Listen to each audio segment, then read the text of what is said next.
Waalaikumsalam warahmatullahi wabarakatuh. Baik, selamat malam Bapak Ibu semuanya. Di sini kita akan menghadiri kegiatan diseminasi budaya positif yang akan dibawakan oleh Ibu Nia Agamyora. Terima kasih atas kehadiran Bapak dan Ibu semuanya pada malam hari ini. Semoga kegiatan kita malam hari ini berjalan dengan lancar. Sebelum kita memulai kegiatan pada malam hari ini, ada baiknya marilah kita berdoa menurut keyakinan dan kepercayaan kita masing-masing. Berdoa, mulai.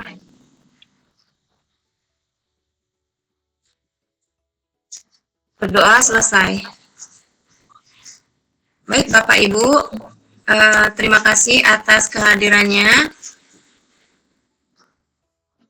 Berikut ini akan disampaikan materi mengenai budaya positif oleh Ibu Nia. Silakan Bu Nia untuk dimulai. Waktu dan tempat kami persilakan. Halo Bu Nia. Halo. Dimut. Oh ya. Oh, mohon maaf Bapak Ibu, kami lupa menyampaikan susunan acara untuk kegiatan pada malam hari ini. Yang pertama adalah pembukaan oleh moderator. Mohon untuk seluruh peserta tidak mengaktifkan mic dalam melaksanakan kegiatan ini. Yang kedua adalah menyanyikan lagu Indonesia Raya. Serta duduk dengan sikap sempurna. Yang ketiga adalah pembacaan doa oleh Buya. Yang keempat adalah kata pengarahan. Itu mungkin bisa diwakilkan untuk kata pengarahan nanti. Kalau misalkan kepala sekolahnya ada, Bapak Kepala Sekolah, Pak Faisal SPDMM, itu bisa memberikan pengarahan. Atau mungkin nanti ada yang bisa menggantikan selain Pak Faisal. Yang kelima adalah penyampaian materi oleh Bu Nia Agamyora. Yang keenam adalah diskusi atau tanya jawab. Dan yang ketujuh kegiatannya adalah foto bersama, yaitu open kamera. Nanti dimohon untuk peserta mengaktifkan kamera untuk sesi foto. Dan demikian adalah susunan kegiatan pada malam hari ini.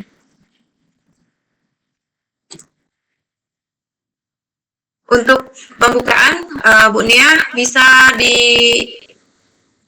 dinyalakan untuk lagu Indonesia Raya. Halo Bu Nia? Ya, baik. Bisa.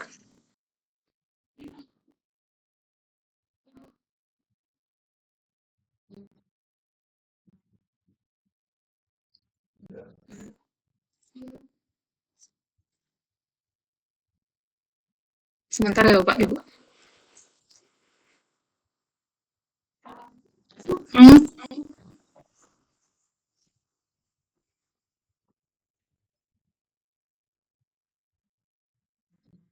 Bisa Bu Nia, atau perlu kita bantu?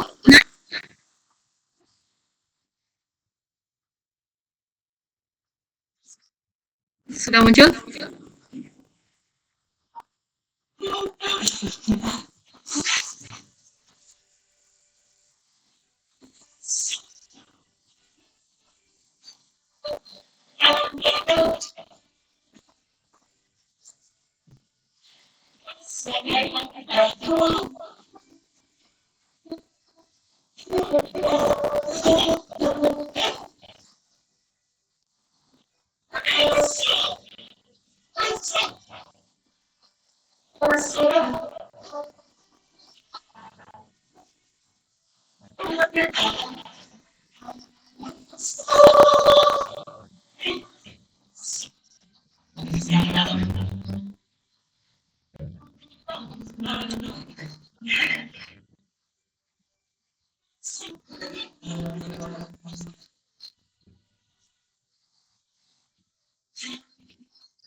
Terima kasih. Baiklah, selanjutnya adalah bacaan doa oleh Buya Hermiantoni. Mohon kepada Buya Hermiantoni untuk membacakan doa pada pertemuan hari ini. Silakan, Buya.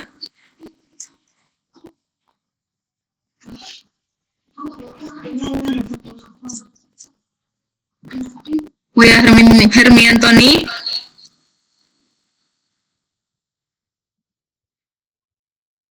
Mungkin bisa dibantu oleh Pak Musabri. Ya, dibantu Pak Musabri aja. Baik, mari kita bersama-sama berdoa kepada Allah Subhanahu wa taala. Mudah-mudahan kegiatan kita malam hari ini diberikan kesuksesan dari awal sampai akhirnya. Kemudian kita diberikan kesehatan dan diberikan kekuatan dalam mengikutinya. Kemudian kegiatan kita ini mendapat barokah dari Allah Subhanahu wa taala. A'udzubillahi minasyaitonirrajim. Bismillahirrahmanirrahim. Alhamdulillahirabbil alamin wa bihi nasta'inu ala umuri waddin wa ala alihi wa ashabihi Rasulullah ajma'in. Alhamdulillahirabbil alamin hamdan syakirin hamdan na'imin hamdan wa yukafi'u mazidah. Ya Rabbana lakal hamdu kama yanbaghi wa dzikal karim azim sultanik. Allahumma shalli ala sayidina Muhammad wa ala alihi wa sahbihi wasallam. Hasbunallahu wa ni'mal wakil, ni'mal maula wa ni'man nasir. Wa la haula wa la quwwata illa billahil aliyyil azim. Allahumma ghfir lana dzunubana wa liwalidina warhamhum kama rabbawna shighara. Wa li jamil mu'minina wal mu'minat wal muslimina wal muslimat al ahya'i minhum wal amwat. Innaka samiun qarib mujibud da'wat wa yaqdiyal hajat. Allahumma haza jam'ana jam'al mahuma wa tafaruqana min ba'dihi tafaruqa ma'suma. Allahumma a'nina bi'ilma wa zayyina bihilma wa akrimna bitaqwa wa jamilna bi'afiyah. Rabbana atina fid dunya hasanah wa fil akhirati hasanah wa qina azabannar. Subhanallah subhana rabbika rabbil izzati amma yasifun wassalamu alal mursalin walhamdulillahi rabbil alamin. Assalamualaikum warahmatullahi wabarakatuh. Waalaikumsalam warahmatullahi wabarakatuh.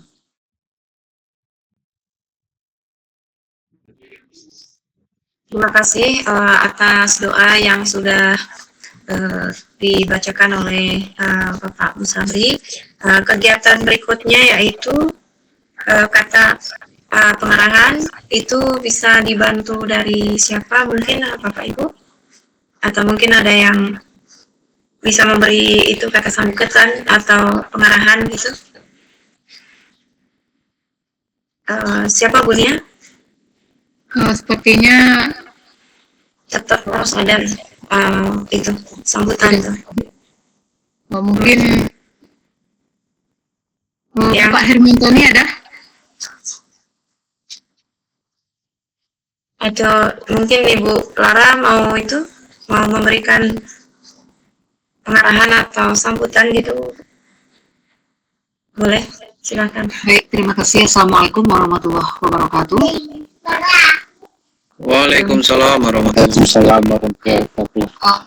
Bismillahirrahmanirrahim. Alhamdulillahirrahmanirrahim. Wassalatu wassalamu ala asyrafil anbiya'i wal mursalin wa ala alihi wa sahbihi rasulillahi ajma'in. Amma ba'du. Yang kami hormati Bapak-bapak dan ibu-ibu majelis guru SMK Negeri 5 Kota Sumberjaya. Kemudian seterusnya yang kami sama-sama banggakan, Bapak dan Ibu calon guru penggerak angkatan 11 Kota Sumberjaya yang juga hadir pada malam hari ini untuk mengikuti kegiatan diseminasi budaya positif yang akan dilaksanakan oleh Bunia Adham Miora. Untuk sama-sama kita ketahui, Bunia bersama dengan saya dan beberapa rekan lainnya sedang mengikuti pendidikan guru penggerak angkatan 11 dari Kota Sungai Penuh, Provinsi Jambi, dan ini merupakan batu loncatan bagi Bunia untuk kedepannya, dan kami harap bapak-bapak dan ibu-ibu guru dari SMK Negeri 5 Kota Sungai Penuh dapat terus mendukung dan saling berkolaborasi dengan beliau untuk mensukseskan kegiatan pendidikan guru penggerak ini. Terima kasih, itu saja dari kami. Wassalamualaikum warahmatullahi wabarakatuh. Waalaikumsalam warahmatullahi wabarakatuh. Terima kasih atas sambutan yang diberikan oleh Ibu Lara. Reta Medina. Kegiatan berikutnya adalah penyampaian materi oleh Bu Nia Ada Miora kepada Bu Nia Ada Miora. Waktu dan tempat kami persilakan. Oke. Kita mulai saya baik. Assalamualaikum warahmatullahi wabarakatuh. Waalaikumsalam warahmatullahi wabarakatuh. Waalaikumsalam.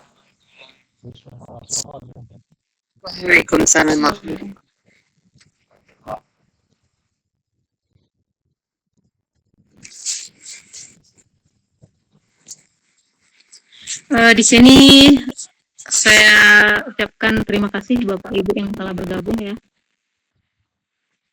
Sebelumnya saya ucapkan puji syukur. Di sini Bu Nia, untuk wajah Ibu Nia tidak kelihatan di sini Bu Nia.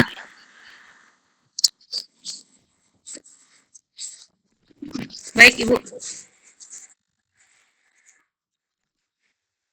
Ya. Sudah kelihatan Bu? Sudah Ibu. Tapi nama Ibu bukan Ibu Nia di sana. Nggak apa-apa, ini laptop saya error tadi. Silakan Bu. Puji syukur kita panjatkan kehadirat Allah Subhanahu wa Ta'ala, berkat rahmat dan karunia-Nya pada malam hari ini ya. Kita dapat hadir pada sesi Zoom Google Meet kita malam hari ini dalam acara diseminasi budaya positif, pengembasan dari modul 1.4 pendidikan guru penggerak.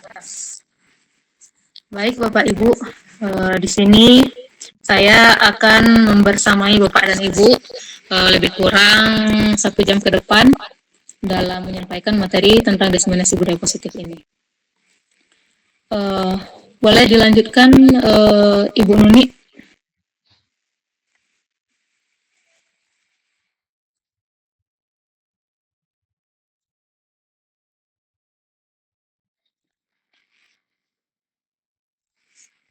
Slide 2 Bu.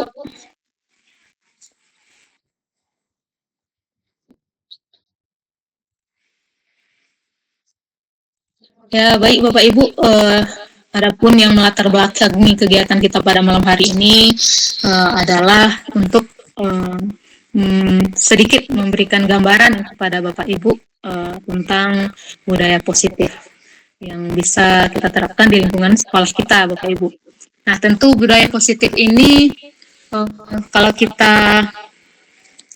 kita jelaskan Bapak Ibu, secara umum mungkin Bapak Ibu sudah tahu dan mungkin sudah menerapkannya di lingkungan sekolah kita.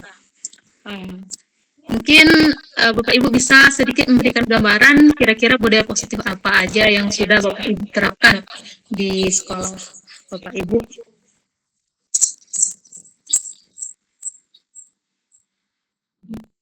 Ya, Pak Musabri. Baik, terima kasih Bu Nia. Menanggapi yang disampaikan Bu Nia tadi, budaya positif apa yang telah diterapkan, karena sekolah kami juga baru memulai kurikulum merdeka 2 tahun belakangan ini. Maka yang diterapkan itu dari hal-hal yang kecil seperti salam, sapa, kemudian kegiatan-kegiatan lain seperti pembinaan keagamaan seperti rohis, itu yang baru diterapkan Bu Nia. Terima kasih. Ya, luar biasa ya Bapak Ibu, Pak Musabri. Hal yang positif sudah ada beberapa hal positif yang telah diterapkan oleh Bapak Musabri di lingkungan sekolah. Nah, baik. Coba kita lihat Bapak Ibu pada slide ketiga ini. Slide ketiga.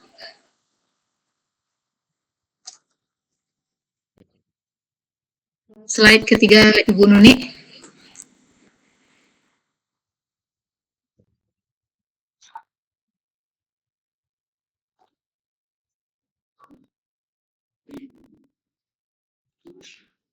Maaf Bu Nia, untuk ini saya kan tampilan layarnya tertutup, jadi saya nggak bisa nengok layarnya. Apakah sudah masuk itu slide 3? Oke, Bapak Ibu sekarang sudah kelihatan? Langsung aja Bunia. Dibesarkan Bu Nia, slide-nya Bu Nia.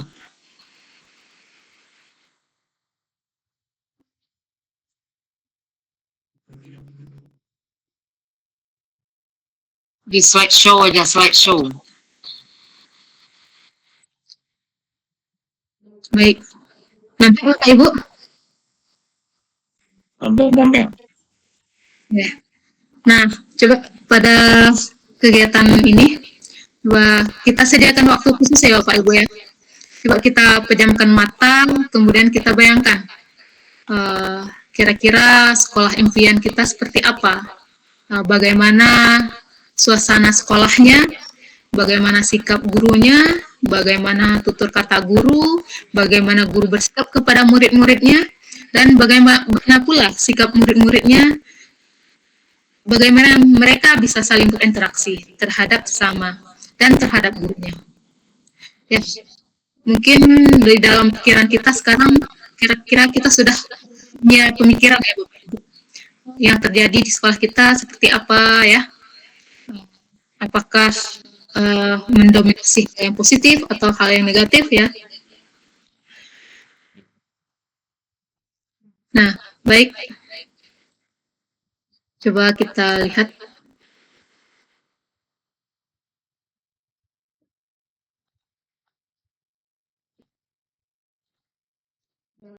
Adapun materi yang akan saya sampaikan pada malam hari ini ya Bapak Ibu, ada 7 poin akan menjadi bahasan materi kita. Yang pertama yaitu perubahan paradigma belajar, yang kedua disiplin positif dan nilai-nilai kebajikan universal, yang ketiga teori motivasi, hukuman dan penghargaan, restitusi. Dan keempat, keyakinan kelas, 5, kebutuhan dasar manusia dan dunia berkualitas, keenam, restitusi, 5, posisi kontrol, dan ketujuh, restitusi, segitiga restitusi. Kelihatan Bapak Ibu materi ini? Kelihatan. Oke.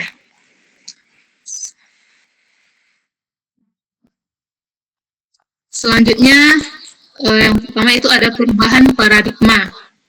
Ya, di sini ada A dan B. Anggaplah Bapak Ibu dan mungkin ada rekan Bapak Ibu yang di samping Bapak Ibu ya. Coba kita genggam tangan kita Bapak Ibu. Kita buat genggaman tangan ya. Kita anggap di dalam genggaman tangan kita ini ada sesuatu yang sangat berharga. Ya. Nah, di sini kita genggam sekuat tenaga, kita ingin mempertahankan sesuatu yang sangat berharga di dalam genggaman tangan kita ini. Ya, karena ini sangat berharga, tentu kita akan mempertahankan bagaimanapun caranya. Ya.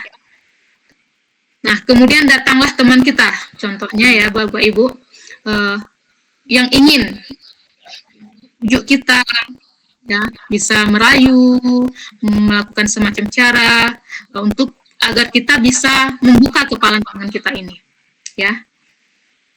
Padahal kita tahu ini ada sesuatu yang sangat berharga bagi kita, ya. Dan mereka bisa membujuk, merayu, mengancam, dan hal lainnya. Dan apa yang akan terjadi, Bapak Ibu? Kira-kira menurut Bapak Ibu, siapakah yang memegang kontrol dari kepalan tangan ini? Kira-kira ada Bapak Ibu yang bisa menjawab siapa yang memegang kontrol dari situasi genggaman tangan yang kita lakukan ini? Yang B, Bu. Yang B. Ya, Bu. Kira-kira apa alasannya Bapak? Hingga Bapak beranggapan yang B yang menjadi pemegang kontrol? Karena dia berusaha untuk mendapatkan yang diinginkan di genggaman kita. Ya, bisa jadi. Ya, boleh kita simak ya Bapak Ibu.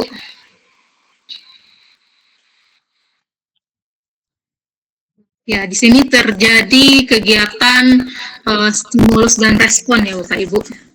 Yang mana yang kita tahu stimulus itu adalah suatu upaya yang dilakukan oleh seseorang untuk mempengaruhi kita ya Bapak Ibu. Nah, di sini ada 3 stimulus respons. Ya. Orang bisa mengontrol C, seolah orang yang B ini, si B bisa mengontrol si A dengan dia upayakanlah dengan membujuk, merayu dan semacamnya gitu. Itu adalah salah satu bentuk perilaku mengontrol, ya. Tapi si A ini terpengaruh apa tidak gitu dengan perilaku kontrol ini.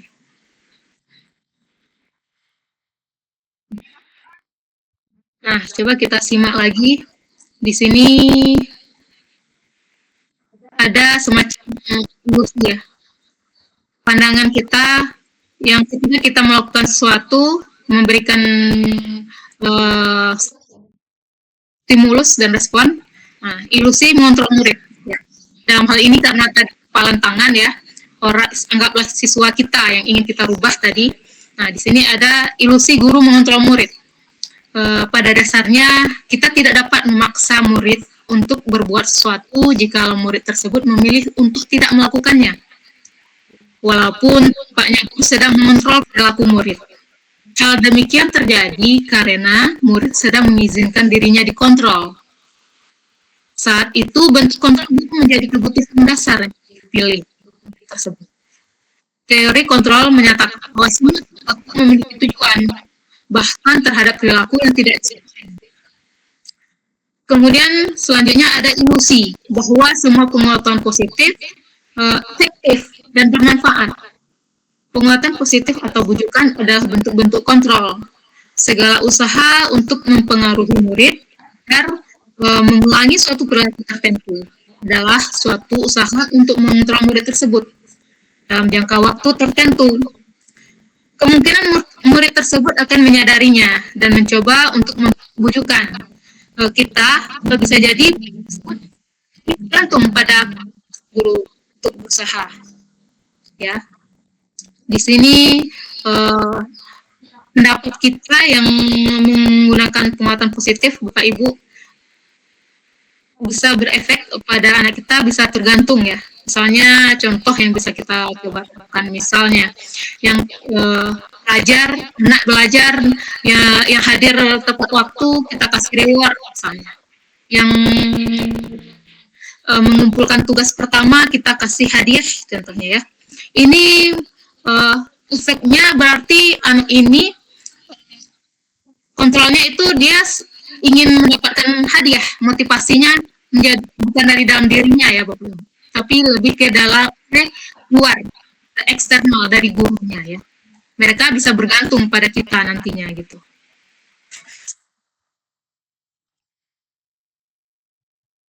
Selanjutnya, ilusi bahwa kritik dan membuat orang merasa bersalah dapat menguatkan karakter. Ya. Menggunakan kritik dan rasa bersalah untuk mengontrol murid menuju pada identitas gagal.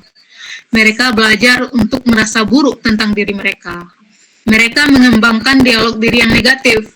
Kadang kala sulit bagi guru untuk mengidentifikasi bahwa mereka sedang melakukan perilaku ini. Karena seringkali guru cukup menggunakan suara halus untuk menyampaikan pesan negatif. Ya, kita terkadang ya menegur siswa atau apa, mungkin caranya yang bahasanya saja yang halus ya. Bahasa kita halus, tapi kita memberikan dampak pada peserta didik kita. Ya, yang bisa membuat peserta didik kita merasa dia gagal ya, merasa bersalah gitu. Walaupun dengan teguran yang kita lakukan itu dengan nada yang halus. Kemudian selanjutnya, ilusi bahwa orang dewasa memiliki hak untuk memaksa. Bahwa banyak orang dewasa yang percaya mereka memiliki tanggung jawab untuk membuat murid-murid berbuat hal-hal tertentu. Apapun yang dilakukan dapat diterima selama ada sebuah kemajuan berdasarkan sebuah pengukuran kinerja. Pada saat itu pula, orang dewasa akan menyadari bahwa perilaku memaksa tidak akan efektif untuk jangka waktu panjang. Dan sebuah hubungan permusuhan akan terbentuk. Ya. Memaksa tentu tidak baik ya Bapak Ibu untuk kita laksanakan di dalam proses kegiatan pembelajaran kita. Kegiatan memaksa tentu membuat peserta didik kita merasa ada perasaan jengkel atau melawan nantinya, ya, yang mungkin tidak mereka tunjukkan pada saat ini, tapi bisa saja suatu saat bisa meledak hal yang seperti ini. Selanjutnya, disiplin positif, ada teori kontrol dari William Glasser, ya. Nah, disiplin positif. Di sini ada sedikit kasus Bapak Ibu, setuju atau tidak setuju ya. Hukuman dapat mendisiplinkan anak. Bapak Ibu, apakah menurut Bapak Ibu hukuman itu dapat mendisiplinkan anak? Setuju apa tidak setuju Bapak Ibu? Tidak. Tidak. Kira-kira kenapa alasannya gitu? Izin, alasannya kalau untuk mendisiplinkan anak itu sebaiknya kita memberi perhatian yang lebih terhadap anak itu. Kita mengarahkan secara baik-baik. Jikalau kita memberi sanksi itu diibaratkan itu kita menanamkan bom, suatu saat bisa meledak begitu. Terima kasih. Iya. Terima kasih sekali Bapak Muhammad Kamrun ya. Tentu ya, hukuman dapat mendisiplinkan anak, tapi hal ini tidak efektif. Ya Bapak Ibu, pemberian hukuman dengan hal positif, kemudian pemberian hukuman dengan hal positif seperti membaca atau membersihkan halaman sekolah dapat meningkatkan disiplin anak Bapak Ibu. Mungkin efeknya mungkin tidak bisa kita gunakan untuk jangka lama ya Bapak Ibu ya. Oke, kita coba simak makna kata disiplin di sini Bapak Ibu. Kita mendengar kata disiplin, apa yang terbayang di benak kita, apa yang terlintas di pikiran kita, dan kebanyakan orang akan menghubungkan kata disiplin dengan tata tertib teratur dan kepatuhan pada peraturan. Kata disiplin juga sering dihubungkan dengan hukuman, padahal itu sungguh berbeda. Karena belajar tentang disiplin positif tidak harus dengan memberi hukuman. Justru itu adalah salah satu alternatif terakhir. Dan kalau perlu tidak digunakan sama sekali dalam budaya kita. Makna kata disiplin dimaknai menjadi sesuatu yang dilakukan seorang pada orang lain untuk mendapatkan kepatuhan. Kita cenderung menghubungkan kata disiplin dengan ketidaknyamanan. Kebanyakan kita di sekolah kita menerapkan disiplin, ya. Lalu apabila ada yang melanggar disiplin tersebut, kita lakukan proses penghukuman ya bagi peserta didik kita yang melakukan pelanggaran pada pendisiplinan sekolah. Nah, di sini disiplin positif. Di sini judulnya disiplin positif ya Bapak Ibu. Yang mana menurut pemikiran Ki Hajar Dewantara itu sama pandangannya dengan Dian Gosen.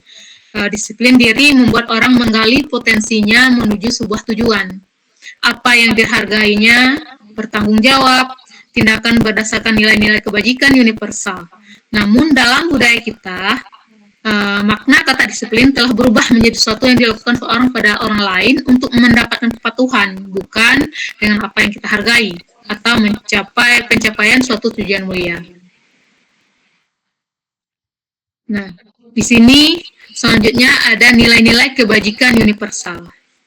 Nilai-nilai kebajikan adalah sifat-sifat positif manusia yang merupakan tujuan mulia yang ingin dicapai setiap individu. Nilai-nilai tersebut bersifat universal dan lintas bahasa, suku, bangsa, agama, maupun latar belakang. Nilai-nilai universal ini berlaku setiap perilaku atau perbuatan memiliki suatu tujuan. Dan nilai-nilai kebajikan yang ingin dicapai oleh setiap anak di Indonesia itu bisa kita kenal dengan profil pelajar Pancasila. Nah, yang pertama, profil pelajar Pancasila yaitu beriman, bertakwa kepada Tuhan Yang Maha Esa, dan berakhlak mulia. Yang kedua, mandiri. Ketiga, bernalar kritis. 4, berkebinekaan global. Kelima, bergotong royong dan kreatif. Nah, di sini ada nilai-nilai kebajikan universal, yaitu pertama, profil pelajar Pancasila ya. Yang kemudian, yang kedua ada Ibu Primari ya, banyak sumber nilai-nilai kebajikan yang universal. Kemudian ada ketiga 9 pilar karakter. Ini juga merupakan nilai-nilai kebajikan universal. Keempat itu petunjuk semua hidup untuk keterampilan hidup. Ini juga salah satu bentuk nilai-nilai kebajikan universal. Nah, dan ini juga nilai kebajikan universal. Nah, untuk mendorong murid melakukan nilai kebajikan, tentu diperlukan motivasi diri. Ya. Nah, teori selanjutnya kita masuk pada teori motivasi, hukuman dan penghargaan dan restitusi.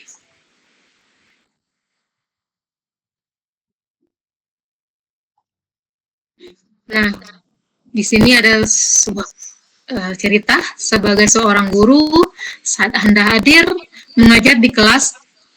Anda hadir mengajar di kelas tepat waktu. Motivasi apakah yang mendasari tindakan Anda? Ya, yang pertama, apakah Anda datang tepat waktu karena tidak ingin ditegur oleh atasan? Kedua, Anda ingin mendapatkan pujian dari atasan, atau yang ketiga, Anda ingin menjadi orang yang menghargai waktu, menghargai diri sebagai teladan bagi peserta didik, atau yang mana? Kira-kira menurut Bapak Ibu dari tiga motivasi di atas, motivasi mana yang paling mendominasi diri Bapak Ibu dalam menjalankan tugas atau perannya sebagai seorang guru?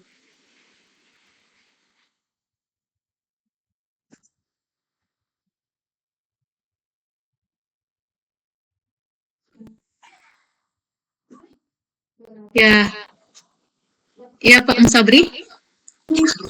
Terima kasih kesempatan yang diberikan. Kalau menurut saya yang paling kuat itu karena takut atau menghindari hukuman. Kita kira sering seperti itu ya. Kalau ada kepala sekolah, kita rajin gitu ya. Kalau tidak ada, kita malah ugal-ugalan. Seperti itu yang terjadi, Bu Nia. Terima kasih. Ya, terima kasih Pak Musabri. Ya, benar itu Bapak. Sebenarnya kalau kebanyakan kita sebelum mempelajari modul-modul guru penggerak ini ya Pak Ibu, perilaku kita mungkin berbanding terbalik dengan teori yang ada di pendidikan guru penggerak ini. Kebanyakan dari kita mungkin bertindak pada ingin datang ke sekolah itu karena takut ditegur semua kepala sekolahnya atau atasannya ya, takut mendapat peringatan atau ingin mendapat pujian gitu.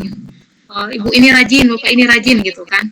Nah, sebenarnya kita di sini menjadi motivasi utama kita seharusnya, yaitu kita menghargai diri kita ya Bapak Ibu. Ketika peran kita saat ini adalah seorang guru, kita hargai diri kita adalah seorang guru yang tentunya menjadi teladan bagi peserta didik kita. Tentu teladan adalah contoh ya Bapak Ibu. Contoh apa yang kita lakukan menjadi contoh bagi peserta didik kita. Apabila kita baik, tentu itu bisa menjadi hal positif yang bisa diambil oleh peserta didik kita untuk mereka bersikap gitu. Nah, coba kita lanjutkan ya Bapak Ibu. Di sini ada teori motivasi perilaku manusia. Yang pertama itu untuk menghindari ketidaknyamanan. Apa yang akan terjadi apabila saya tidak melakukannya? Ya. Dan hari ini motivasinya motivasi eksternal ya Bapak Ibu, dari luar, dorongan dari luar. Contoh yang tadi, kalau kita ke sekolah karena takut sama atasan, itu ada motivasi eksternal dari luar ya Bapak Ibu. Kemudian untuk mendapatkan imbalan dari orang lain, ini juga motivasi eksternal ya. Kemudian ada yang ketiga, yaitu untuk menghargai diri kita. Nah, ini baru motivasi internal. Kita menghargai diri kita menghargai peran kita. Ini adalah tujuan dari disiplin positif kita, Bapak Ibu.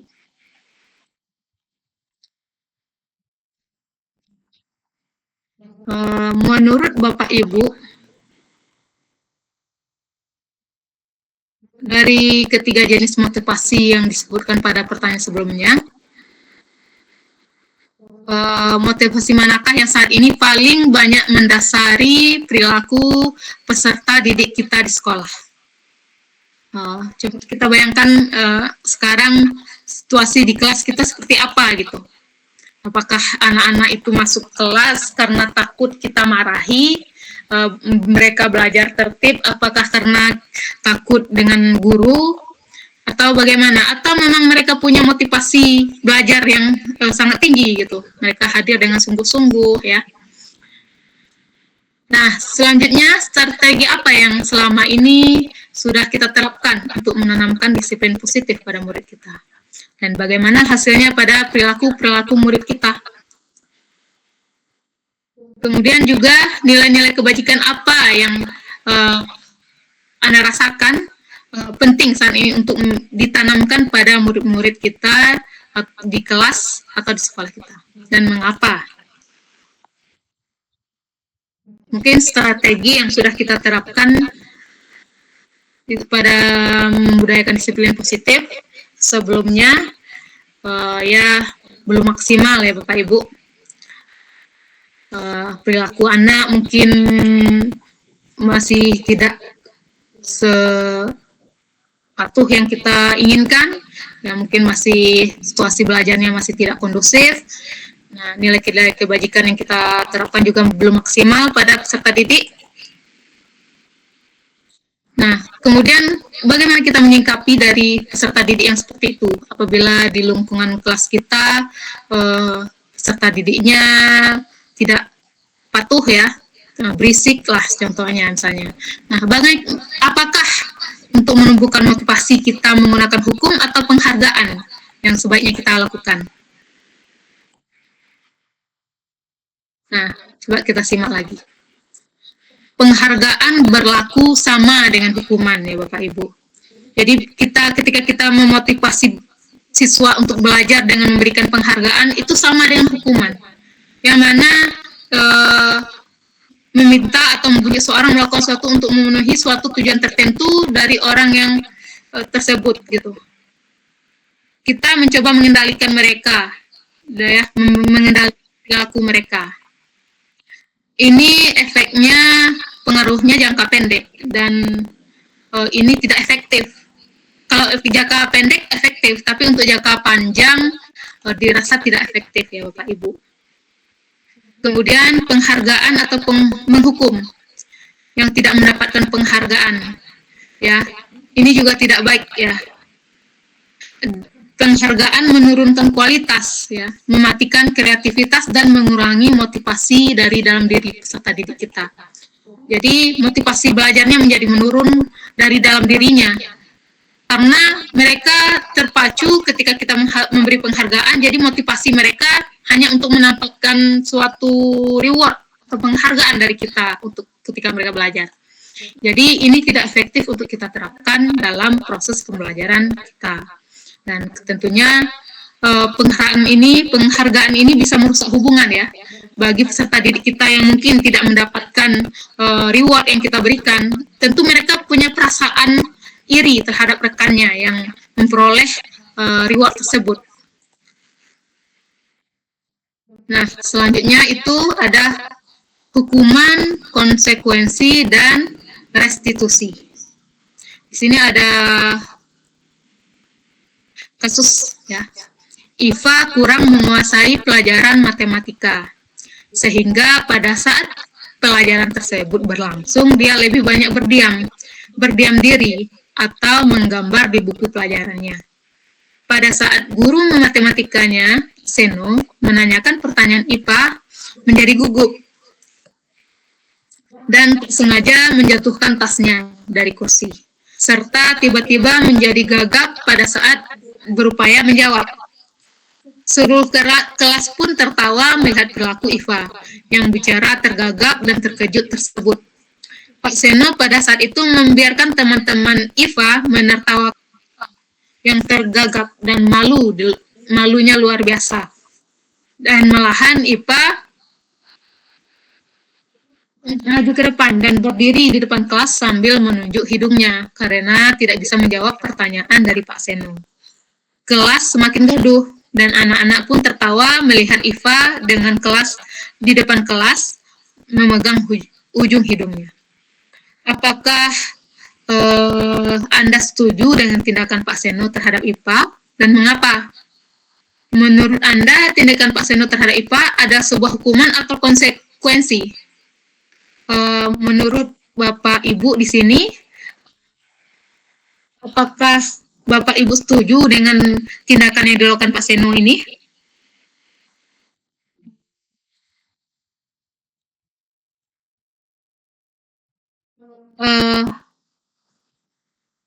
Ya, Bu Neneng, silakan. Ya, baik. Terima kasih atas kesempatannya, Bu Nia. Saya mohon maaf dulu ya, Bu Nia. Saya nggak bisa on cam gitu ya, karena sedang di luar. Begini, dari pertanyaan tersebut, nah, apakah Anda setuju dengan tindakan Pak Seno terhadap IPA? Nah, di sini kalau saya tidak setuju dengan tindakan Pak Seno itu. Kenapa? Karena di sini Pak Seno tidak tidak menanyakan gitu ya apa yang melatar belakangi IPA melakukan hal tersebut, tapi malah langsung saja mempermalukan dia dan bahkan menyuruh dia berdiri begitu ya. Nah, tentu ini akan berpengaruh kepada karakter anak. Dan mungkin bisa jadi nanti Iva akan merasa timbul rasa dendam kepada Pak Seno karena mempermalukan dia di hadapan teman-temannya. Nah, kemudian untuk pertanyaan yang kedua, menurut Anda tindakan Pak Seno terhadap Iva adalah sebuah hukuman atau konsekuensi? Nah, kalau menurut pendapat saya, tindakan Pak Seno itu bisa kita kategorikan sebagai hukuman. Nah, kenapa? Karena itu merupakan sesuatu yang diberikan itu yang tidak relevan dengan tindakan pelanggaran yang diperbuat. Nah, begitu. Ya. Baik, terima kasih. Terima kasih Ibu Neneng ya. Pemaparan Ibu Neneng luar biasa sekali, benar ya Bapak Ibu. Dari apa yang telah kasus di atas ini, apa yang telah dipaparkan Ibu Neneng, memang setuju bahwa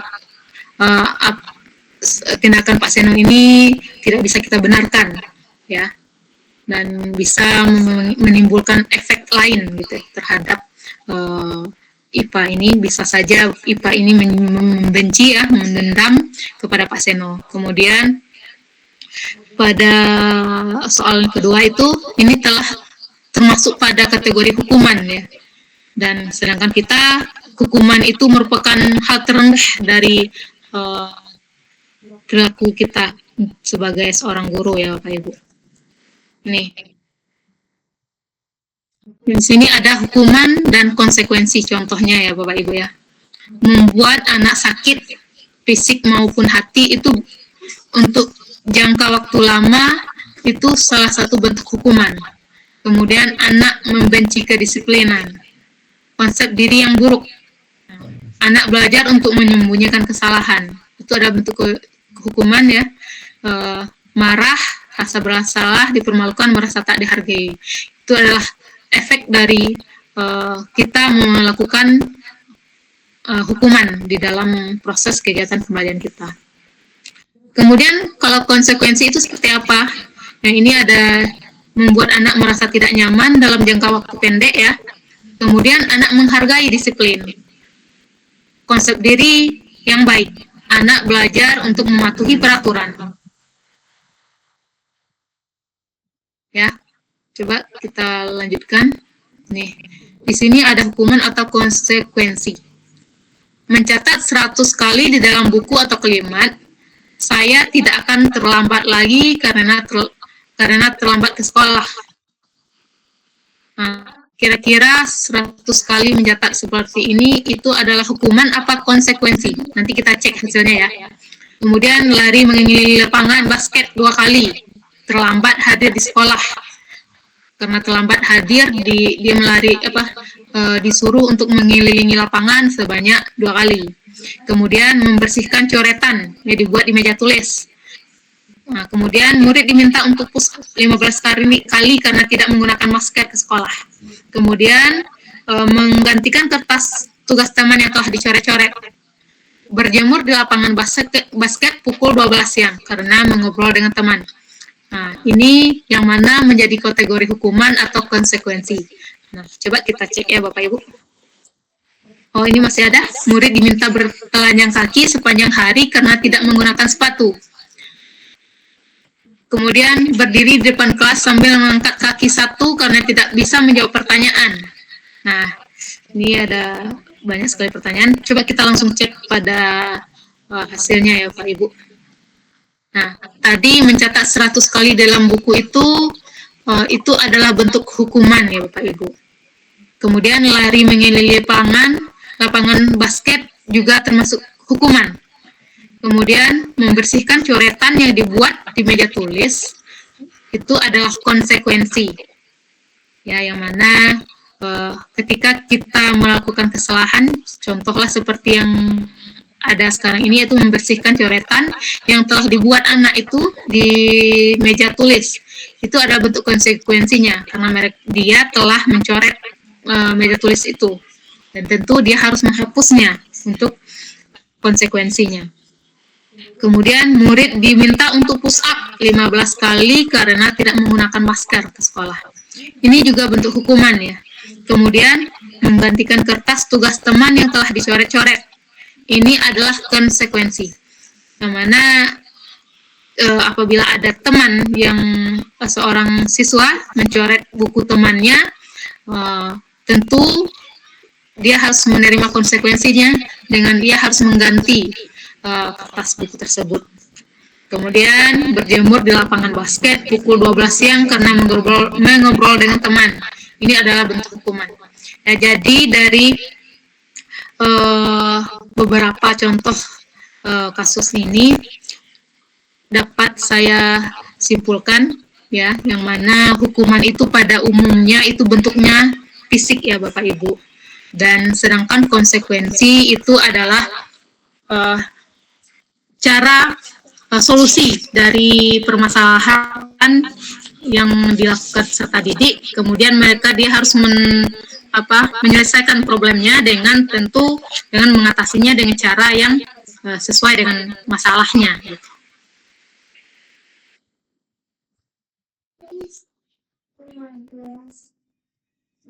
Dihukum oleh penghargaan. Ya. Penghargaan itu bisa menurunkan kualitas. Penghargaan mematikan kreativitas, dan penghargaan mengurangi motivasi intrinsik. Ya, hukuman secara umum berupa fisik, sedangkan konsekuensi diperoleh dari rasa tanggung jawab ingin memperbaiki kesalahan yang telah diperbuat. Dari contoh yang tadi ya Bapak Ibu, dapat kita berkesimpulan perbedaan antara hukuman dengan konsekuensi itu adalah hukuman bentuknya fisik, sedangkan konsekuensi kita peroleh dari rasa tanggung jawab ingin memperbaiki kesalahan yang telah kita perbuat.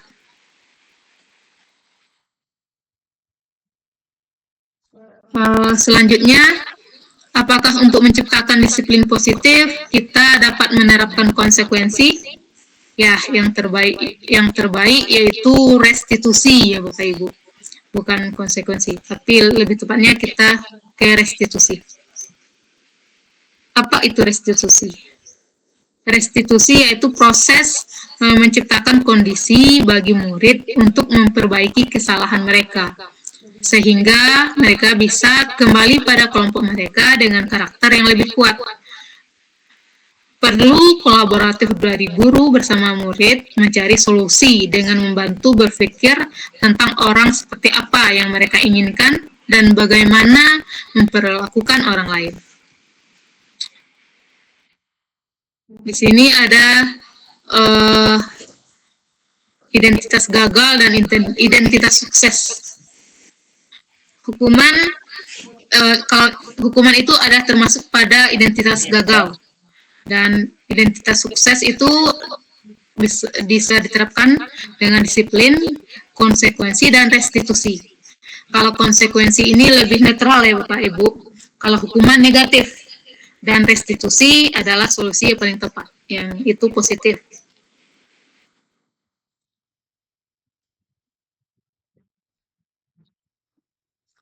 Ada 9 ciri-ciri restitusi.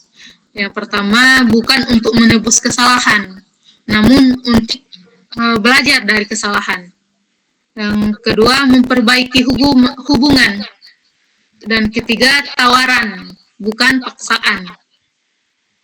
Keempat, restitusi menuntun untuk melihat ke dalam diri, Restitusi mencari kebutuhan dasar yang mendasari tindakan. Restitusi diri adalah cara yang paling baik. Restitusi fokus pada karakter, bukan pada tindakan. Dan restitusi fokus pada solusi. Selanjutnya, restitusi mengembalikan murid yang berbuat salah pada kelompoknya.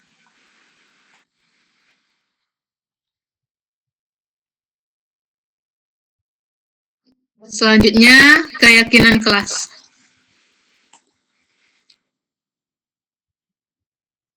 Mengapa keyakinan kelas? Ini ada pertanyaan pemantik ya. Mengapa keyakinan kelas? Mengapa tidak peraturan kelas? Yang mana kita tahu selama ini disiplin itu adalah bentuk dari peraturan ya. Peraturan sekolah dan peraturan kelas. Nah, mengapa keyakinan kelas di sini? Dan mengapa adanya keyakinan kelas penting untuk terbentuknya sebuah budaya positif? Dan bagaimana mewujudkan sebuah keyakinan kelas yang efektif?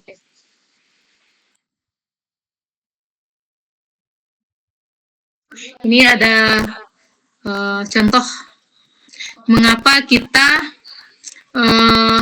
memiliki peraturan harus menggunakan helm bila mengendarai kendaraan roda 2. Apakah dari kasus ini kira-kira apa yang mengapa kita gunakan helm ketika mengendarai roda 2? Kira-kira ada Bapak Ibu yang bisa memberikan saran? Kenapa kita menggunakan helm ketika kita membawa sepeda motor? Kenapa?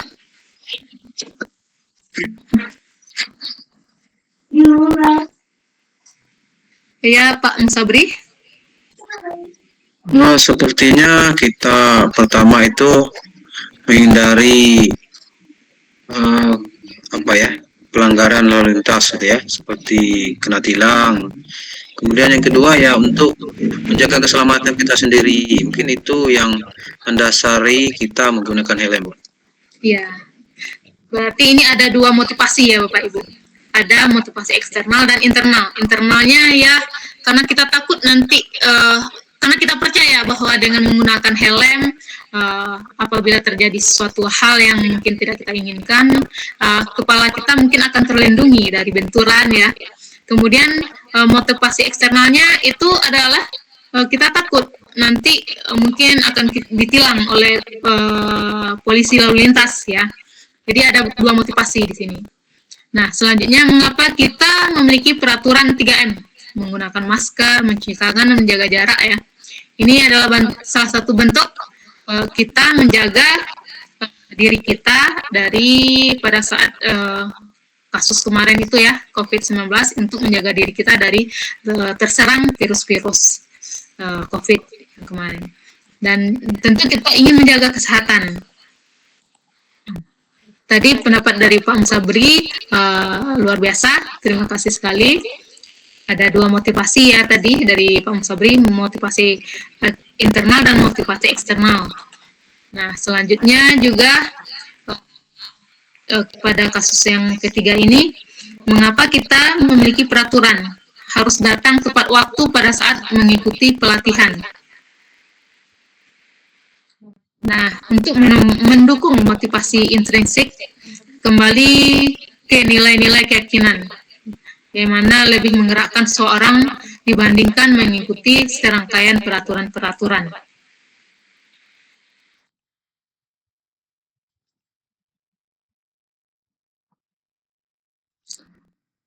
Seseorang akan memahami arti sesungguhnya dan lebih tergerak serta bersemangat untuk menjalankan keyakinannya, daripada hanya sekedar mengikuti serangkaian peraturan tertulis tanpa makna. Ya, sesungguhnya bahwa yang memotivasi diri kita itu adalah dari dalam diri kita, ya Bapak. Tidak, bukan dari motivasi eksternal.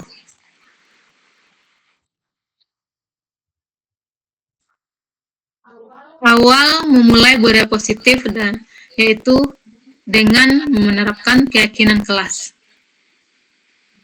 Nah, apabila keyakinan kelas telah kita buat, kemudian apabila ada peserta didik kita yang melakukan suatu pelanggaran atau membuat satu kesalahan, kita bisa selesaikan dengan segitiga restitusi.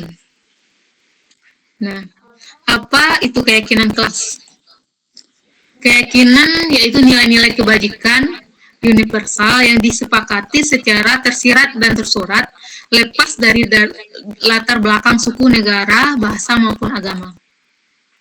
Nilai-nilai kebajikan menekankan pada keyakinan seorang untuk termotivasi dalam dirinya.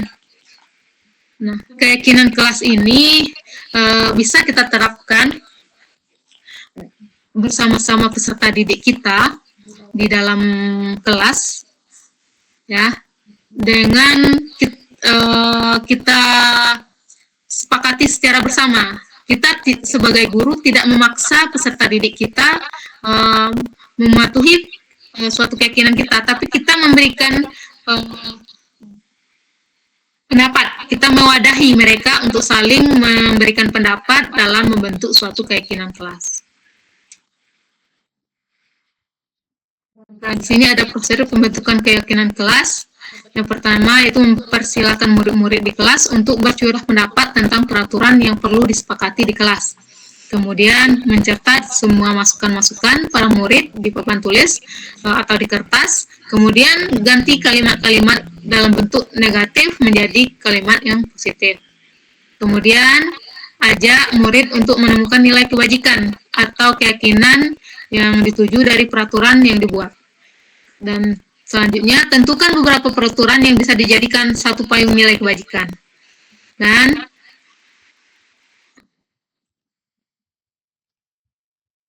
keyakinan kelas sebaiknya berkisar antara 3 sampai 7 prinsip keyakinan. Selanjutnya, semua warga kelas dipersilahkan meninjau ulang dan menyetujuinya dengan mendatangi keyakinan kelas. Keyakinan kelas atau sekolah selanjutnya bisa diletakkan di dinding kelas, tempat yang mudah untuk dilihat semua warga kelas. Jadi itulah proses pembuatan keyakinan kelas itu, yang mana kita bersama-sama peserta didik saling bertukar pendapat, memberikan masukan, kira-kira keyakinan kelas yang ingin diterapkan di kelas kita itu seperti apa bentuknya. Ya, contohnya ketika kita ingin lingkungan belajar kita bersih, tentu kita harus menjaga kelas kita dengan mungkin kita terapkan piket lokal, ya, piket setiap hari bergantian gitu. Nah, apabila ada siswa yang tidak melaksanakan tugasnya, tentu kita gunakan kita harus perlu menggunakan kita tanyakan penyebabnya kenapa gitu ya. Contohnya ini, kalau peraturan dan keyakinan kelas ya, ini salah satu bentuk perbedaan antara peraturan dan keyakinan kelas. Selalu kembalikan buku ke tempatnya. Kalau keyakinan kelas itu kita dalam bahasanya yang positif, itu adalah bentuk tanggung jawab. Ya.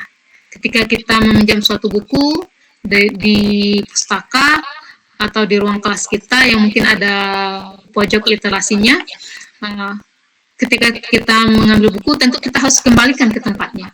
Itu adalah bentuk tanggung jawab kita. Kemudian dilarang mengganggu orang lain. Itu adalah bentuk saling menghormati antara orang yang satu dengan yang lainnya. Kemudian hadir di sekolah 15 menit sebelum pembelajaran dimulai. Itu adalah bentuk menghormati dan juga komitmen. Kita sebagai seorang pelajar tentu kita berkomitmen untuk mengikuti proses pembelajaran di sekolah kita dengan tentu sudah disepakati jam masuknya jam 7.15 misalnya sampai jam 2 contohnya. Tentu kita harus berkomitmen untuk menjalankan kegiatan pembelajaran di sekolah selama rentang waktu tersebut. Kemudian dilarang melakukan kekerasan. Itu adalah bentuk peraturan sekolah, ya. Dilarang, ini dilarang keras untuk melakukan kekerasan. Kalau dalam bentuk keyakinan kelas, ini adalah bentuk keselamatan, menghormati orang lain. Selanjutnya peraturan, bergantian atau menunggu giliran. Nah, dalam bentuk keyakinan kelas, dalam bahasa positifnya itu kita diminta untuk menghormati orang lain dan kita juga harus bersabar. Nilai keyakinan yang kita perlukan di sini adalah kesabaran. Kemudian jangan berlari di kelas atau koridor. Nah, dalam bentuk keyakinan kelas ini kalimatnya lebih ke menjaga keselamatan ya, dan keamanan. Tujuannya untuk keselamatan dan keamanan kita. Jangan berlari di kelas atau koridor. Selanjutnya, disiplin positif berdasarkan pada teori kontrol.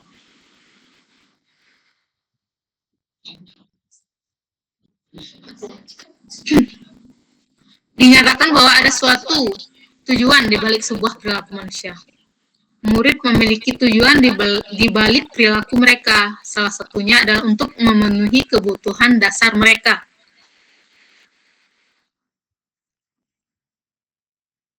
Di sini ada 5 kebutuhan dasar manusia. Yang pertama yaitu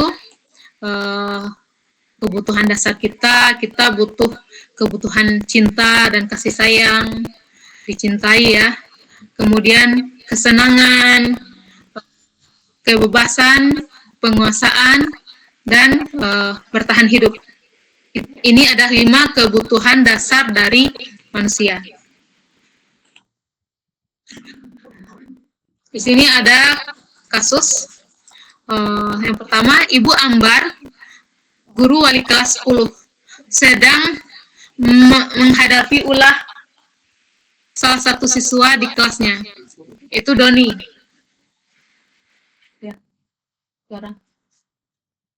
Beberapa anak di kelas 10 telah datang padanya dan mengeluh Doni yang sering meminta bekal makan siang mereka dengan paksa.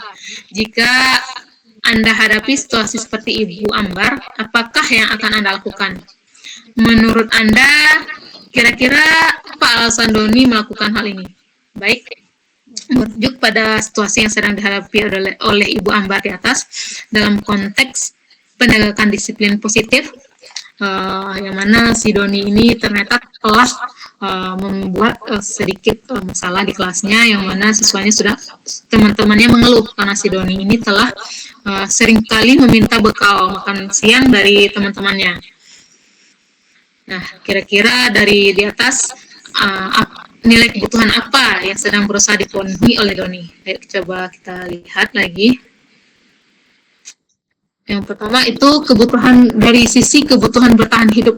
Ya, bisa jadi jika Doni merasa lapar dan tidak memiliki bekal makan siang, tindakannya mungkin merupakan upaya untuk memenuhi kebutuhan dasar bertahan hidupnya, seperti meminta makanan pada temannya tadi. Kemudian kebutuhan penguasaan.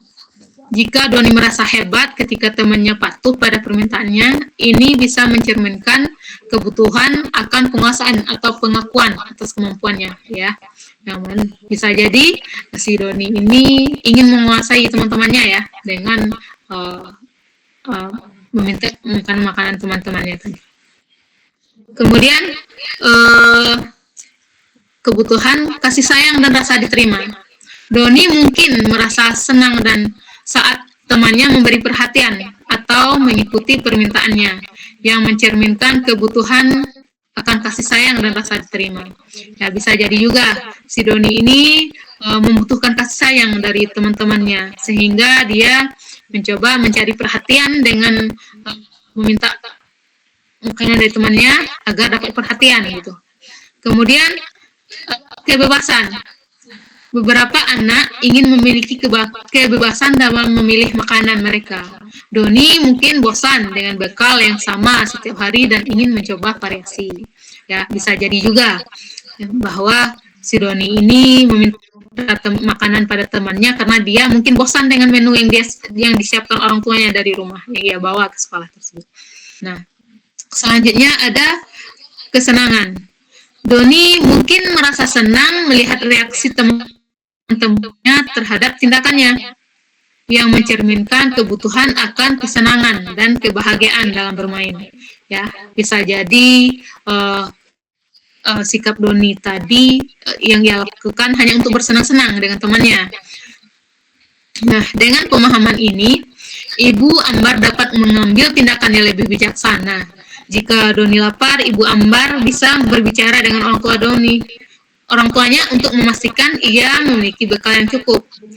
Jika Doni mencari perhatian, Ibu Ambar dapat mendekati Doni dengan empati dan membantu memenuhi kebutuhannya secara positif. Dan pendekatan ini lebih baik daripada memberikan hukuman tanpa memahami motivasi Doni. Ya, jadi dari kasus di atas kita jangan langsung mengambil suatu tindakan menghukum, walaupun hampir seluruh kelas sudah memprotes ya, merasa terganggu dengan sikap si Doni ini. Kita jangan langsung melakukan tindakan hukum pada si Doni, tapi kita coba mendekatinya dan mencoba mencari solusi dan memahami situasi dari si Doni ini. Nah, di sini ada kasus kedua, yang mana Dinda, seorang anak kelas 11. Begitu tiba di rumah, sepulang dari sekolah menangis dan mengadu pada ibunya bahwa dia benci pada Ibu Rani. Gurunya, menurut Anda kebutuhan apa yang berusaha dipenuhi oleh Dinda? Jika jawabannya seperti ini, bila Anda berada dalam posisi Ibu Rani dan mendengar informasi dari ibunya Dinda tentang perasaan Dinda hari itu, apa yang akan Anda lakukan pada Dinda besok ketika Dinda masuk ke sekolah agar kebutuhan Dinda terpenuhi? Ini ada keluhan yang disampaikan oleh si Dinda ini. Ibu guru bilang aku tidak boleh bersenandung sewaktu mengerjakan tugas. Katanya kelas harus hening, harus tenang, tidak ada suara, kan nggak seru jadinya. Ya, ibu guru tidak menyapaku hari ini, padahal aku pakai jepit rambut baru. Aku bosan, masa belajar cuma gitu-gitu aja, dengerin ibu guru aja. Aku sebel, gambarku tidak rapi. Malah ibu guru nunjukin ke teman-temanku di depan kelas. Nah, di sini kebutuhan dasar manusia yang dibutuhkan oleh si Dinda ini yang pertama yaitu pada kasus pertama itu ibu guru bilang aku tidak boleh bersenandung. Ya, si Dinda ini bersenandung pada saat belajar di kelas. Ya, kebutuhan dasar yang dibutuhkan di sini yaitu si Dinda membutuhkan kebutuhan kesenangan. Dia suka bersenang, dia sangat senang. Jadi dia ingin mewujudkan itu dengan bersenandung di kelas dengan motivasi kebutuhan kesenangan. Kemudian yang kedua itu guru tidak menyapaku hari ini, padahal aku pakai jepit rambut baru. Di sini kebutuhan dasar yang dibutuhkan oleh si Dinda ini adalah butuh kasih sayang dan rasa diterima. Dia butuh perhatian. Kemudian aku bosan, masa belajar cuma gitu-gitu aja, dengerin ibu guru aja ya.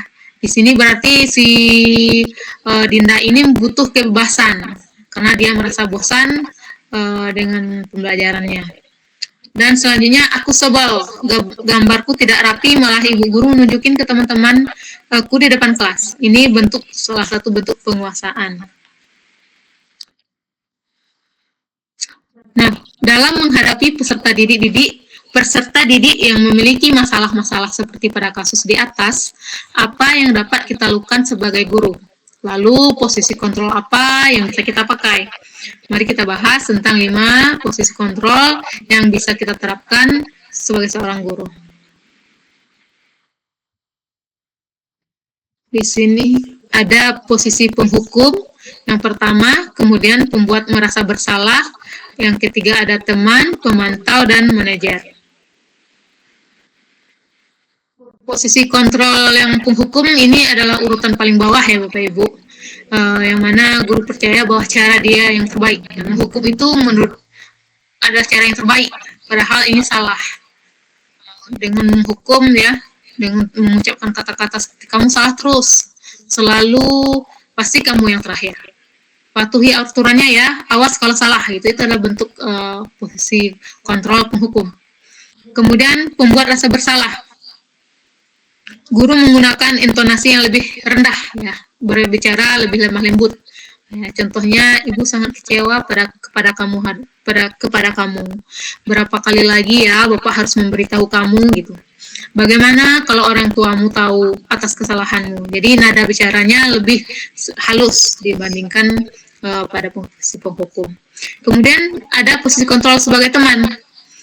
Guru menggunakan kalimat yang persuasif dan intonasi nada suara ramah untuk mengontrol murid. Ya, contohnya, ayo belajar demi bapak gitu, demi ibu, ayolah nak, belajarlah seperti itu. Itu adalah bentuk posisi teman. Ini anak didik menganggap kita setara ya bapak ibu. Ya, posisi teman itu kita seolah-olah setara dengan mereka.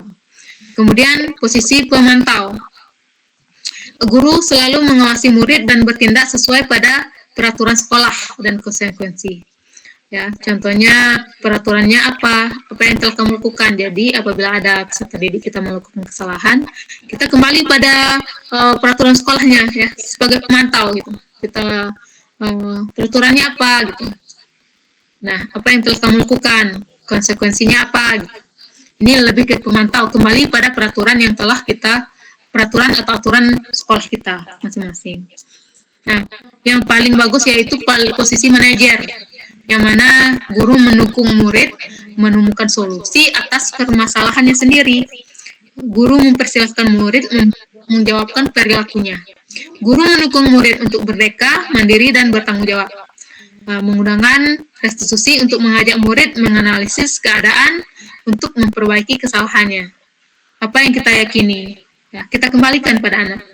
Apabila anak melakukan kesalahan, apa yang kita yakini, apa rencana kamu untuk memperbaikinya. Itu adalah salah satu bentuk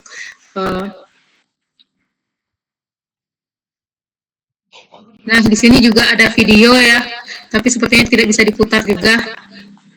Video bentuk penerapan posisi kontrol dalam menyelesaikan masalah siswa, tapi tidak bisa diputar, kita skip saja. Ini pernyataan. Ini posisi kontrol yang kalau saya kecewa sekali dengan kamu tidak pernah benar melakukannya. Ini adalah posisi kontrol membuat orang merasa bersalah. Kemudian, ayolah lakukan demi ibu atau bapak. Itu adalah bentuk mungkin ini salah ya, saya kecewa. Ini yang pertama adalah posisi penghukum, yang kedua adalah posisi pembuat merasa bersalah, yang ketiga adalah apakah kamu mau mendapatkan stiker bintang hari ini. Ini adalah posisi teman. Bagaimana kamu bisa menyelesaikan masalah ini. Ini adalah baru bentuk dari posisi manajer kontrolnya. Bagaimana cara menghadapi siswa yang bermasalah? Posisi kontrol dan strategi apa yang bisa kita gunakan? Ya, yang paling tepat itu dengan penerapan segitiga restitusi dengan posisi manajer. Nah, ini ada segitiga restitusi. Yang pertama, validasi. Yang pertama itu adalah menstabilkan identitas. Pertanyaan yang bisa kita lakukan untuk menstabilkan identitas ini yaitu pertama membuat kesalahan adalah suatu yang wajar ya. Jadi bisa kita sampaikan kepada anak, nak, membuat kesalahan adalah suatu yang wajar gitu. Tidak ada manusia yang sempurna. Kita bisa memperbaiki masalah ini. Dan saya tidak akan menanyakan kesalahannya, tetapi kita fokus memperbaiki masalah ini. Nah, ini adalah salah satu pengajuan pertanyaan yang bisa kita terapkan dalam menerapkan segitiga restitusi. Yang mana menstabilkan identitas itu adalah bentuk dari prinsip bagian dari proses pembelajaran, ya, berperan menggeser identitas murid dari identitas gagal ke identitas yang sukses. Ya, jangan mengkritik murid yang sedang mengalami identitas gagal. Kemudian sesi kedua, validasi tindakan yang salah. Berdasarkan prinsip setiap berupaya memenuhi suatu kebutuhan tertentu, guru akan bergeser dari pemikiran stimulus, respon menjadi proaktif, mengenali dan mengakui kebutuhan murid. dapat memperbaiki hubungan dengan murid. Nah, pertanyaan-pertanyaan yang bisa kita ajukan yaitu kamu bisa saja bertindak lebih gegabah lagi dari ini. Tapi kamu bukan melakukan tanpa suatu alasan tertentu. Kamu melakukannya karena mempertahankan sesuatu yang penting bagimu. Mungkin kamu bisa mempelajari suatu perilaku baru yang lebih efektif. Bersediakah kamu mempelajarinya? Ya, ini adalah satu bentuk pertanyaan yang bisa kita ajukan untuk validasi tindakan yang salah. Dan yang ketiga yaitu menanyakan keyakinan. Yang mana teori kontrolnya itu bahwa pada dasarnya kita termotivasi secara intrinsik ya. Saat perilaku telah divalidasi dan identitas sukses telah stabil, maka murid telah siap mengaitkan keyakinan dengan tindakan yang salah. Sebagai pertanyaan yang bisa kita ajukan yang itu pertama sebagai keluarga atau kelas apa yang kita yakini. Kemudian nilai-nilai apa yang telah kita sepakati. Dan ketiga, seperti apa gambaran sebuah kelas yang ideal bagi kamu. Keempat, kamu ingin menjadi orang yang seperti apa? Ya, kita tanyakan lagi pada mereka tentang keyakinan kelas yang telah mereka sepakati. Kira-kira keyakinan kelas mana yang telah dilanggar oleh anak tersebut. Ya, dari kegiatan segitiga restitusi ini diharapkan murid menjadi lebih kuat secara pribadinya, membuka wawasan murid agar dapat menyelesaikan permasalahannya sendiri, murid semakin percaya diri, mandiri, dan merdeka. Jadi, kesimpulannya, dari penerapan segitiga restitusi ini yaitu tujuannya adalah untuk membangun budaya positif di sekolah adalah menumbuhkan karakter anak. Adapun karakter yang diharapkan yaitu menjadi manusia dan anggota masyarakat yang mampu mencapai keselamatan dan kebahagiaan seperti tujuan pendidikan nasional ya, seperti yang tercantum dalam profil pelajar Pancasila. Mungkin sekian pemaparan materi dari saya pada malam hari ini. Sudah jam 21.23 ya. Saya ucapkan terima kasih Bapak Ibu masih membersamai saya untuk mengikuti kegiatan ini. Saya kembalikan pada moderator. Ibu Sunarmi masih ada? Masih ada, Bu Nia.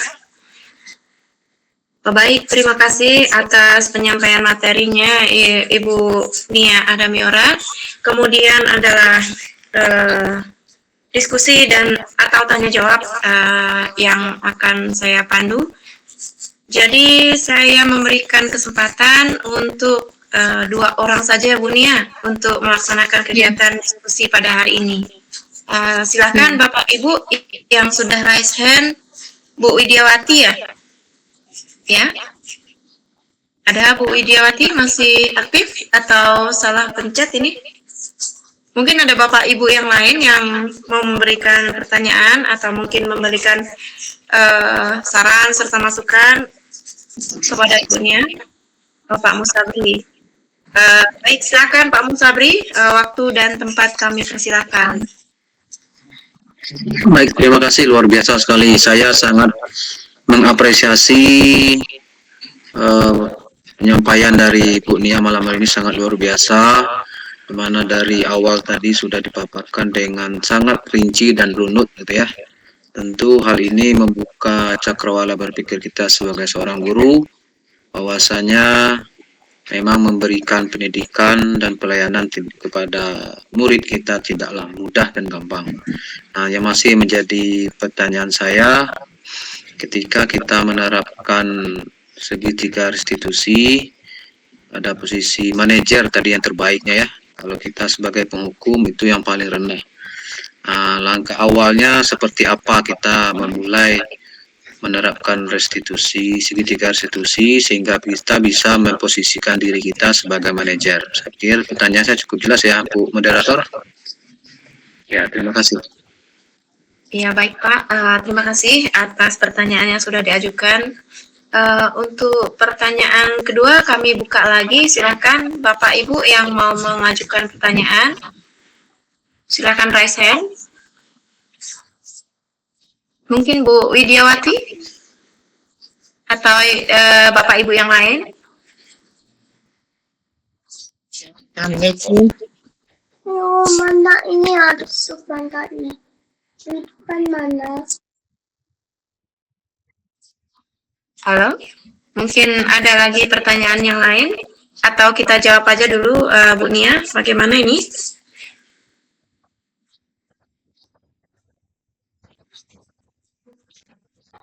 Ya, Bu Nuni. Pertanyaan dari Pak Musabri tadi, ketika kita menerapkan segitiga restitusi sebagai posisinya manajer, bagaimana langkah awal untuk memulai melaksanakan posisi kita sebagai manajer, Bu Nia? Silakan Bu Nia untuk dijawab. Ya, baik. Terima kasih kepada Bapak Musabri yang telah memberikan pertanyaan tentang langkah awal yang bisa kita lakukan dalam menerapkan segitiga restitusi. Ya, yang seperti yang telah saya jelaskan tadi, yang mana dalam menerapkan segitiga restitusi itu ada 3 kegiatan yang bisa kita lakukan. Pertama, kita menstabilkan identitas terlebih dahulu. Kemudian kita lakukan validasi tindakan, dan yang terakhir itu kita menanyakan keyakinan. Yang mana pada kegiatan menstabilkan identitas ini ya, bisa kita lakukan apabila anak tersebut melakukan kesalahan yang kecil lah, yang bisa kita terapkan dalam segitiga restitusi. Misalnya contohnya anak yang terlambat masuk ke kelas di saat kita sedang mengajar. Nah, yang bisa kita lakukan dalam menerapkan segitiga restitusi ini, setelah mungkin di jam istirahat ya, kita panggil anak tersebut ke ruangan kita secara pribadi. Tentu kita tanyakan pada anak-anak tersebut, jangan kita langsung hukum ya. Jadi kita coba stabilkan identitasnya dulu, kita tanyakan bagaimana kabarnya, kira-kira kenapa, apakah dia tahu, kenapa dia dipanggil ke ruangan kita gitu. Kemudian kita tanya, apabila anak itu bisa mengatakan tidak tahu ya, jadi kita coba jelaskan pada anak, mungkin nak gitu, dengan cara yang lebih ini ya, tegas gitu, tapi tegas gitu sebagai penerapannya, cara kita menyampaikannya gitu.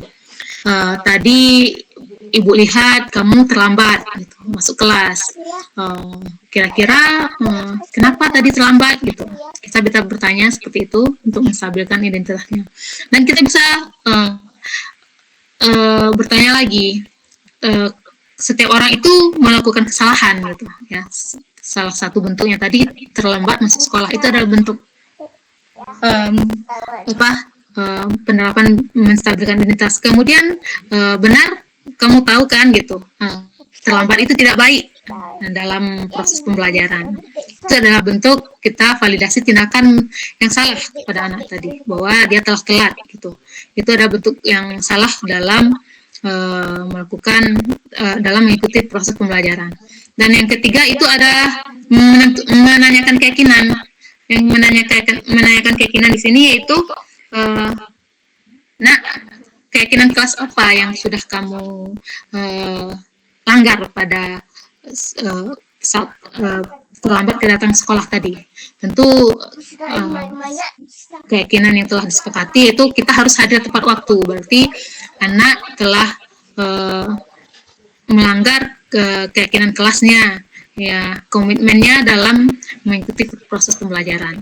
Ya mungkin seperti itu pandangan saya. Mungkin ada pendapat atau kita sharing saja ya. Mungkin ada bapak yang atau ibu yang lebih bisa memberikan pemahaman yang lebih dalam. Silahkan untuk memberikan masukannya kepada atas pertanyaan dari Pak Musabri ini. Ya, Pak Musabri. Baik, terima kasih Bu Nia. Mungkin ada pertanyaan lagi dari Pak Musabri atau jawaban dari Bu Nia sudah sesuai dengan pertanyaan dari Pak Musabri? Baik, saya coba menanggapi. Nampaknya beliau sudah memberikan arahan yang cukup jelas nih. Untuk memulai langkah awal segitiga restitusi itu berarti kita harus menstabilkan identitas siswa terlebih dahulu dan tidak langsung menghukum. Itu yang saya tangkap, dan ini luar biasa sekali nih pemaparannya. Kemudian untuk memposisikan diri sebagai manajer itu memang dari keyakinan kelas itu yang sudah kita buat. Ini memang sudah apa namanya, sudah tergambar di pemikiran Bu Nia. Ini luar biasa sekali. Kita akan coba menerapkan di kelas, apalagi di sekolah saya. Nih, terima kasih atas urayanya. Saya pikir ini cukup menarik. Terima kasih Bu Ibu Moderator. Baik, terima kasih Pak Musabri. Mungkin ada dari Bapak atau Ibu yang lain yang ingin mengajukan pertanyaan kepada Bu Nia. Silakan untuk raise hand atau langsung mengajukan pertanyaan.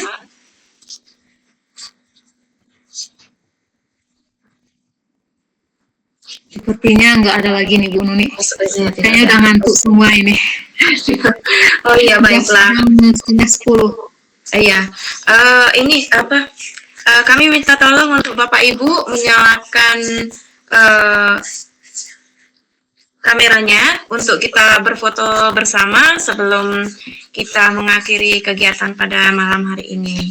Untuk link absensinya, presensi saya kirim di Bu Nia kirim atau saya kirim?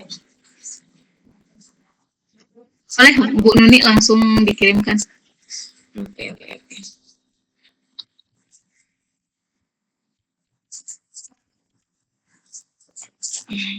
Oke, baiklah. Formulir sebentar. Saya kirim.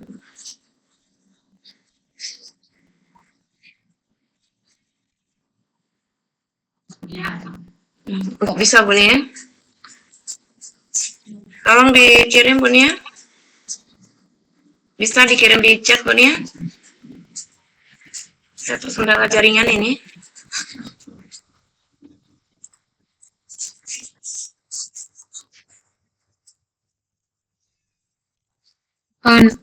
Kalau nggak bisa nanti kita share lewat WA aja Bu. Oh sudah. Baik, ini sudah. Silakan Bapak Ibu nanti diisi untuk link pengisian sertifikatnya. Mohon untuk bantuannya untuk dinyalakan kameranya sebentar untuk foto bersama ya Bu Nia ya. Ya. Ada yang bisa bantu untuk foto bersama Bu Nia? Atau mungkin ini Siap dibantu. Siap. Saya tutup dulu ini. karena laptop saya ini kalau saya geser ke beranda lain nanti agak error ya. Ininya apa untuk slide presentasi mohon untuk ditutup dulu Bu Nia. Ya, baik.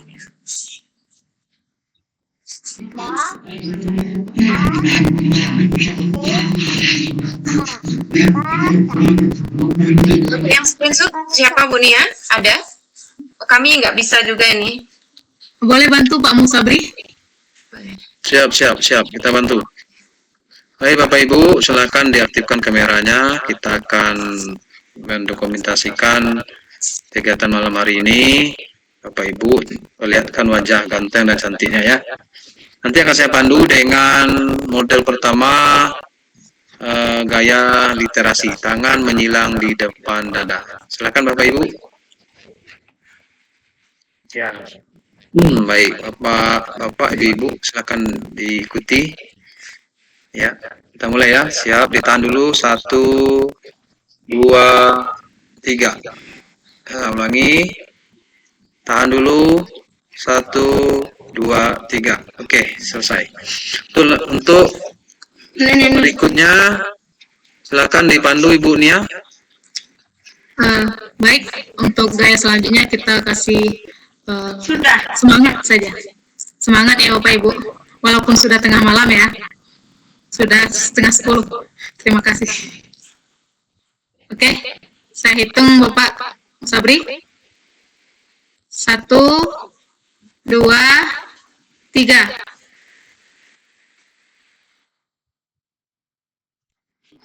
Oke, selesai. Satu lagi mungkin Bu Nia. Satu lagi. Boleh. Gaya satu lagi boleh dipandu Bapak Salihudin.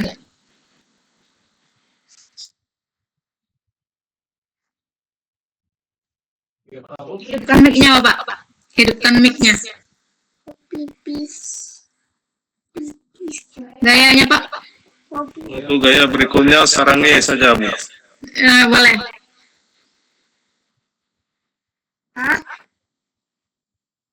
Oke. Bisa dihitung Bapak? 1, 2, 3. Ya. Terima kasih. Oke, selesai. Baik, terima kasih. Demikian tadi kegiatan diseminasi yang sudah disampaikan oleh Bu Nia Antamiora. Terima kasih atas kehadiran dari Bapak dan Ibu semuanya yang telah membantu memperlancar kegiatan diseminasi pada malam hari ini. Kami selaku moderator memohon maaf apabila ada salah kata atau kekurangan dari kami. Terima kasih atas kesempatan yang diberikan. Wabillahi taufiq wal hidayah. Wassalamualaikum warahmatullahi wabarakatuh. Waalaikumsalam warahmatullahi wabarakatuh. Warahmatullahi wabarakatuh.